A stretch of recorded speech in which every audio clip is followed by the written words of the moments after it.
Good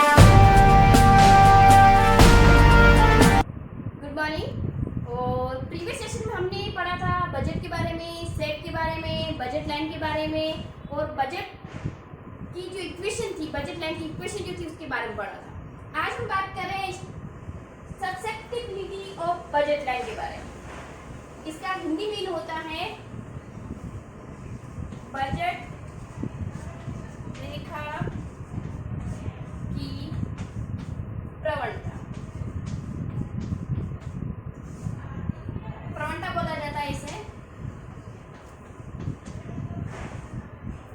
तो हम बात कर रहे हैं ससेप्टिबिलिटी ऑफ बजट लाइन के बारे में, और उसकी बाद में हम पढ़ेंगे कि इसकी डेरिवेशन कैसे होती है, उसके बारे में पढ़ेंगे।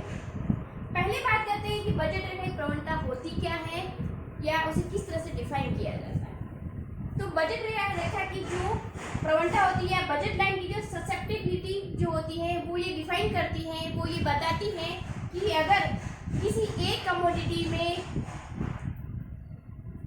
1 यूनिट से या एडिशन यूनिट्स के साथ अगर कोई चेंज कर दिया जाए तो उसकी वजह से सेकंड यूनिट्स में भी चेंज बन जाएंगे, ये ऑटोमेटिकली हो जाएंगे, इसके लिए उसको कोई एफर्ट नहीं लगाना पड़ेगा। इट मीन्स ये कहता है कि यदि मान लेते हैं कि बजट लाइन के ऊपर कोई भी गुड्स या कमोडिटी दे रखी है, तो अगर किसी एक कमोडिटी में हम अगर 1 एडिशन यूनिट्स के साथ कोई भी चेंजेस अगर करते हैं तो उसकी वजह से दूसरी कमोडिटी जो है उसकी यूनिट्स में भी ऑटोमेटिकली चेंज हो जाएगा, और उसका मेजरमेंट ही जो होता है वो कहलाता है बजट रेखा की प्रवणता या बजट लाइन की ससेप्टिबिलिटी कहलाती है। वापस आ जाते हैं, बजट लाइन की ससेप्टिबिलिटी या बजट रेखा प्रवणता क्या होता है या ये किसे मेजर करती है। तो बजट रेखा की प्रवणता जो होती है, बजट लाइन के ऊपर जो गुड्स होती हैं या बजट लाइन के ऊपर जो कमोडिटी दी गई होती है, उसमें किसी एक कमोडिटी में या किसी एक वस्तु में अगर प्रति इकाई चेंज कर दिया जाए तो उसकी वजह से दूसरी वस्तु में भी चेंज बन जाएंगे या दूसरी वस्तु की मात्रा में भी चेंजेस बन जाएंगे, और इन चेंजेस का मेजरमेंट करना या इन चेंजेस का मापन करना ही क्या कहलाता है, बजट लाइन की प्रवणता कहलाता है या बजट रेखा की प्रवणता कहलाता है। और उसको हम शो करते हैं दोनों की प्रोडक्ट प्राइस के रेशियो के रूप में, P1/P2 के रूप में हम क्या करते हैं, इसको शो करते हैं। तो बजट रेखा की प्रवणता जो होती है उसको P1/P2 के रूप में क्या किया जाता है, शो किया जाता है। बट ये P1/P2 डायरेक्टली कैसे मिलता है, तो उसके लिए डेरिवेशन दे रखी है, और उसी डेरिवेशन को हम यहाँ पर आज कंप्लीट कर रहे हैं, उसको आज डिफाइन कर रहे हैं, उसको आज हम एक्सप्लेन कर रहे हैं। तो शुरू करते हैं कि बजट रेखा की प्रवणता की डेरिवेशन कैसे बनाई जाती है। तो जब भी बजट रेखा की प्रवणता की डेरिवेशन को हम शुरू करेंगे तो उसके लिए सबसे पहले हमें चाहिए होता है बजट लाइन का फॉर्मूला। और बजट लाइन का कल मैंने आपको एक फॉर्मूला बताया था, P1x1 + P2x2 = M करके एक फॉर्मूला बताया था। कुछ याद आ रहा होगा आपको कि भाई कल मैंने एक फॉर्मूला बताया था या कल एक स्टेटमेंट बताई थी मैंने आपको बजट लाइन की डायग्राम के साथ। वो डायग्राम बनाया था मैंने स्ट्रेट एक लाइन के रूप में बनाया था और नीचे की ओर गिरता हुआ था, और उसके ऊपर एक स्टेटमेंट लिखी गई थी P1 + P1x1 + P2x2 = M करके स्टेटमेंट लिखी गई थी। तो उसी स्टेटमेंट के साथ हम इसकी डेरिवेशन को आज कंप्लीट करेंगे, जिसको हम बोलते हैं बजट रेखा की प्रवणता की व्युत्पत्ति बोलते हैं हिंदी में। तो आज हम बात कर रहे हैं इसकी डेरिवेशन की, या बजट रेखा की प्रवणता की व्युत्पत्ति के बारे में आज बात कर रहे हैं। तो शुरू करते हैं इसकी डेरिवेशन और स्टार्ट करते हैं इसको, देखते हैं कैसे होती है।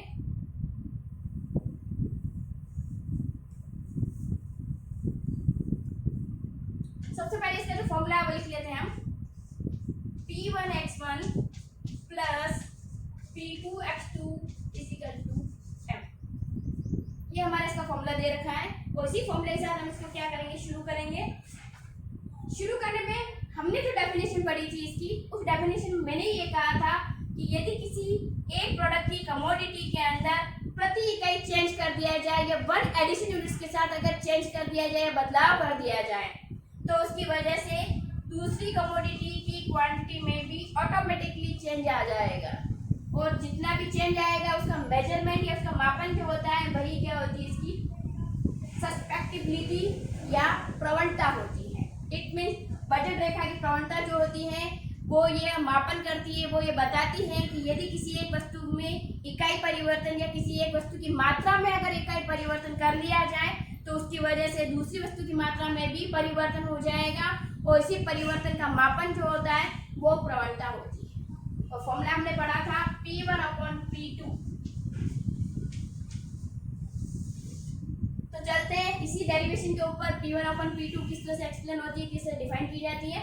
तो हमने फॉर्मूला लिख रखा है P1x1 + P2x2 m। और हमने बात की थी चेंजेस की कि फर्स्ट कमोडिटी की क्वांटिटी में अगर एडिशन यूनिट्स के साथ अगर चेंज कर दिया जाए तो उसकी वजह से इसमें भी क्या आ जाएगा, चेंज आ जाएगा। इट मींस हमें x1 में क्या करना है, चेंज लाना है। मैं अगर x1 को चेंज करती हूँ तो चेंज करने के लिए डेल्टा x1 लिखा जाता है। डेल्टा x1 का मतलब होता है कि x1 यूनिट्स में 1 एडिशन यूनिट्स के साथ हमने क्या कर दिया, चेंज बना दिया। और चेंज बनाते इसके साथ क्या कर दिया, प्लस लगा दिया। तो हमने ये पढ़ा था जैसे इसमें चेंज होगा उसका सीधा इफेक्ट इस पर पड़ेगा, ये ऑटोमेटिकली चेंज हो जाएगी। तो बात करते हैं x2 के ऊपर और ये हो जाएगी डेल्टा x2। पहली कंडीशन क्लियर। अब जो कंडीशन या जो स्टेटमेंट हमने कही थी कि पहली कमोडिटी या पहली वस्तु में इकाई परिवर्तन करने पर दूसरी वस्तु में भी परिवर्तन या दूसरी वस्तु की मात्रा में भी परिवर्तन हो जाता है। तो पहली वस्तु की मात्रा में हमने परिवर्तन किया और उसको शो कर दिया x1 + डेल्टा x1 से। और दूसरी इसकी वजह से दूसरी वस्तु की मात्रा में भी परिवर्तन हुआ तो हमने इसको शो कर दिया x2 + डेल्टा x2 से। अब इसको हम क्या करते हैं, इसकी स्टेटमेंट के फॉर्म में डाल देते हैं। तो इस x1 की जगह पर हम जो नया स्टेटमेंट बनाएंगे उस पर लिखेंगे, इसको बना देते हैं स्टेटमेंट फर्स्ट या इक्वेशन फर्स्ट। तो इक्वेशन सेकंड लिख लेते हैं। P1 ब्रैकेट में x1 की जगह लिखेंगे x1 + delta x1 close, then plus P2 और ब्रैकेट में आ जाएगा हमारा x2 + डेल्टा x2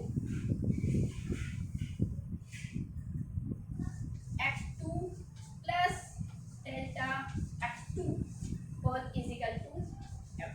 तो ये हो जाएगी हमारी second statement.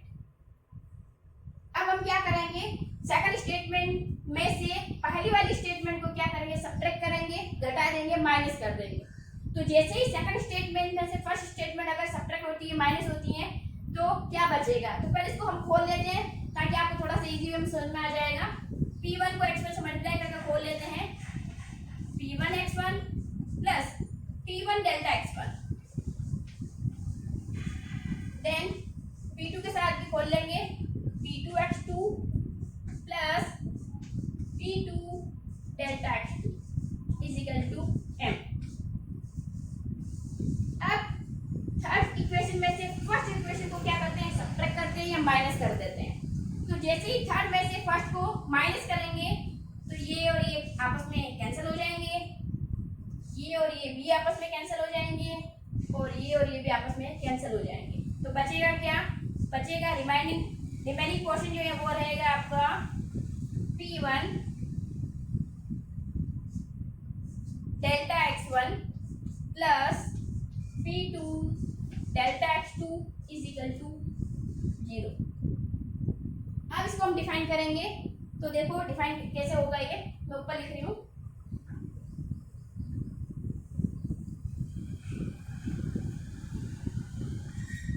P1 delta x1 को इधर ही छोड़ देते हैं हम, P1 को उधर ट्रांसपोज कर देंगे और P2 को भी हम क्या करेंगे, उधर ट्रांसपोज कर देंगे। तो पहले बात करते हैं P1 हमेशा ट्रांसपोज P2 के रेफरेंस में ही की जाएगी। इट मींस हमें P1 डेल्टा x1 को क्या करना है, उधर ट्रांसपोज कर देना है। तो हमारा बच जाएगा P2 delta x2 is equal to minus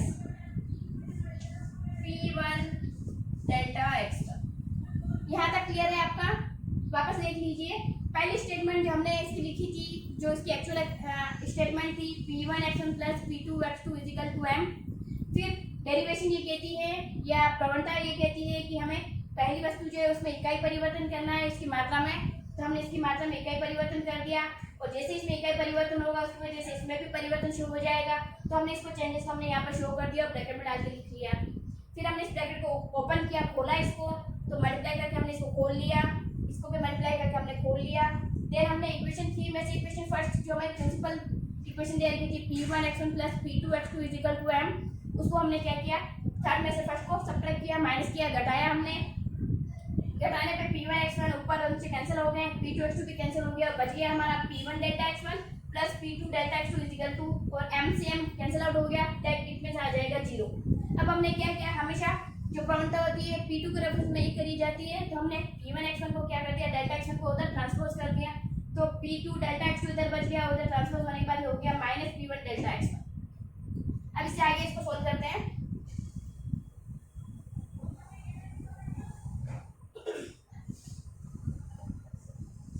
p2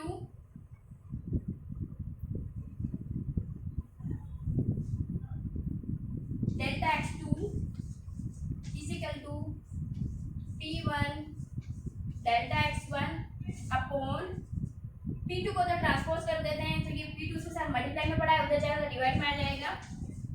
और चेंजेस x2 में चेंजेस किसकी वजह से हुआ था, x1 की वजह से, तो डेल्टा x1 आ जाएगा इस साइड।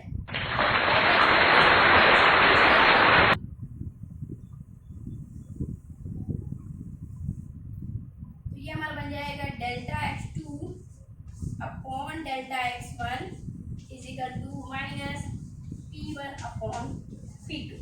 हमने डेल्टा x1 को क्या किया, ट्रांसपोज करके इसके नीचे ले आए, तो ये मल्टीप्लाई में था, इधर आकर तो डिवाइड में आएगा। तो फॉर्मूला बन गया कि अगर पहली वस्तु में या पहली वस्तु की मात्रा में इकाई परिवर्तन किया जाए तो उसकी वजह से दूसरी वस्तु की मात्रा में भी इकाई परिवर्तन होगा, और इस इकाई परिवर्तन का मेजरमेंट ही क्या कहलाता है, ससेप्टिबिलिटी ऑफ बजट लाइन कहलाता है। इट मीन बजट रेखा की प्रवणता कहलाता है, उसका फॉर्मूला होता है p1/p2। तो हमने यहाँ पे डेरिवेशन कंप्लीट कर ली है, p1/p2, और यहाँ पर हमने माइनस लगा रखा है। इस माइनस का मतलब होता है कि इसका स्लोप जो होता है वो नेगेटिव स्लोप होता है। माइनस का मतलब क्या होता है कि इसका स्लोप जो होगा वो क्या कैसा होगा, नेगेटिव स्लोप होगा। तो नेगेटिव स्लोप में कल मैंने आपको एक डायग्राम बताया था इसका बजट रेखा का, और बजट रेखा का डायग्राम कुछ इस तरह से होता है, ये इस तरह से। और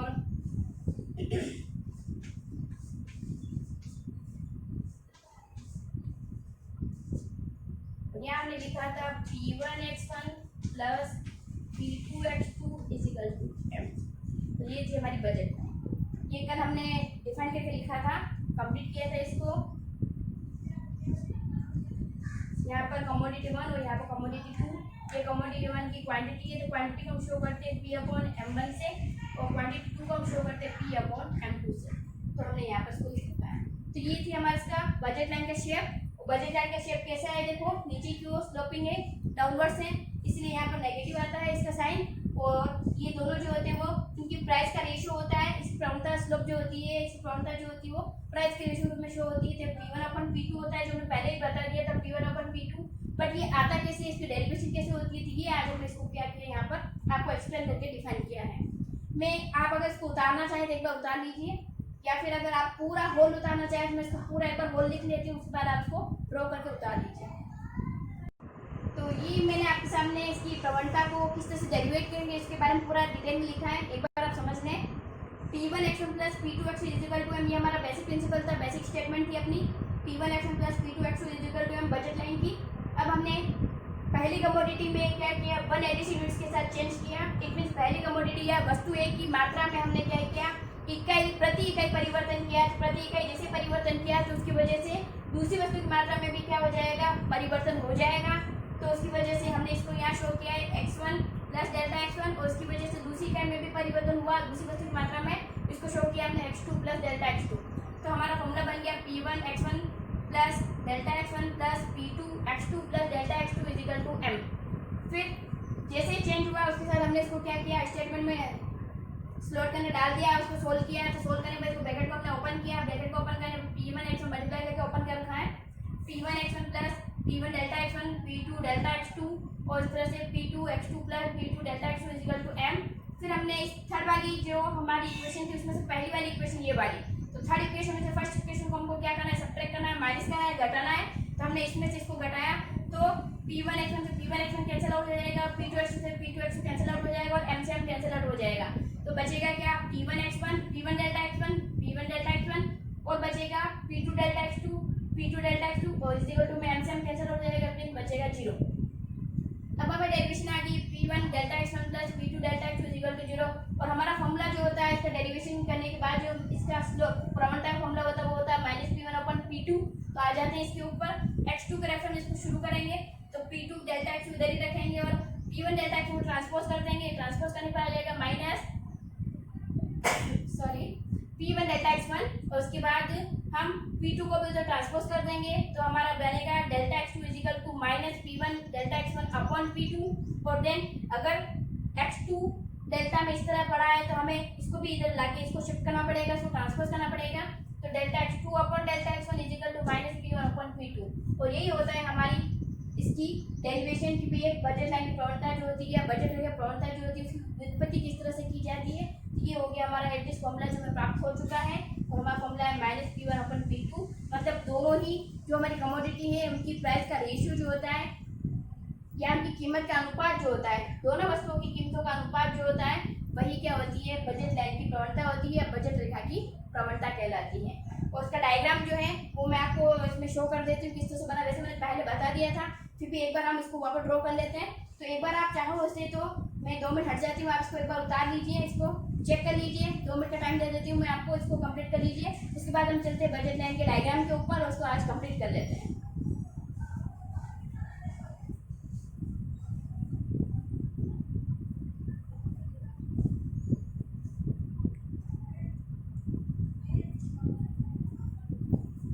आई होप कि आपने इसको एक बार देख लिया होगा, उतार लिया होगा, या फिर स्क्रीनशॉट लेना चाहते हैं स्क्रीनशॉट ले लेना आप।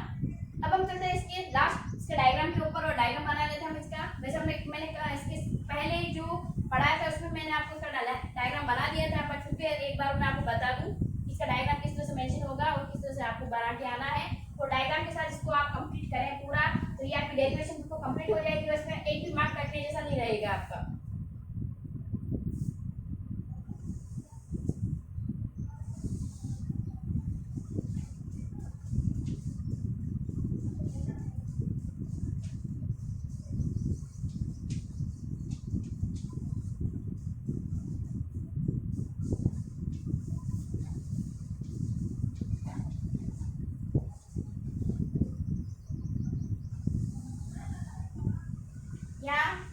आपको एक लिखना है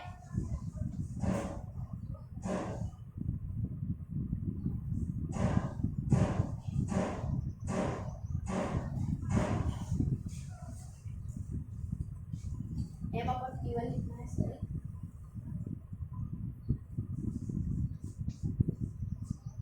क्या लिखना है M अपॉन P2।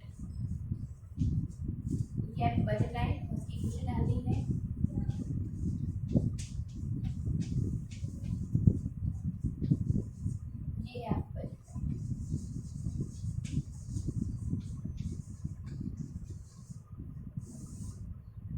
M अपन P1 और M अपन P2 ये पहले गुड्स की क्वांटिटी को और M अपन P2 दूसरी गुड्स की क्वांटिटी को शो कर रहा है। ये हमने कैसे लिया है ये मैं आपको 2 मिनट बता दूं, चेक कर लें आप। P1 x1 plus P2 x2 is equal to M। मैं पहले गुड्स के लिए इसको सेपरेट कर लूं तो सेपरेट करने पर बनेगा ये, और दूसरी गुड्स के लिए अगर सेपरेट करूंगी तो बनेगा ये वाला फॉर्म। अब पहली गुड्स में अगर क्वांटिटी शो करनी है हमें x1 क्वांटिटी शो करनी है तो किस तरह से लिखेंगे हम लिखेंगे x1 is equal to M upon P1।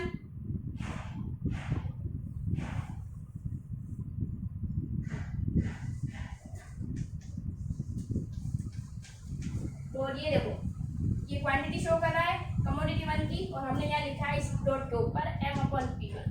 There it is M upon P1 and P2 को भी आप डिफाइन कर लें तो x2 की क्वांटिटी हो जाएगी M अपॉन P2। और ये मैंने शो कर रखा है यहाँ पर कमोडिटी सेकंड की जो क्वांटिटी है यहाँ से लगा यहाँ तक की है, तो यहाँ हमने लिख रखा है M अपॉन P2। तो उसके लिए शो किया जाता है क्वांटिटी को हम M अपॉन P1 और M अपॉन P2 के साथ शो करते हैं, तो उसको डायग्राम के साथ इस तरह लिखा जाता है। डेरिवेशन मैंने आपको स्टार्ट में बता रखी है कि क्वांटिटी कैसे निकाली है, मैंने कैसे चेक किया है इसको। ये वाली आपकी और ये वाली आपकी, एक बार इसको आप देख लें x1 के साथ और x2 के साथ। और ये इसका बजट लाइन का डायग्राम है हमारा कमोडिटी 1 कमोडिटी 2 के साथ, और 2 कमोडिटी के साथ हमने इसको कंप्लीट किया है इसकी डेरिवेशन और उसके डायग्राम को।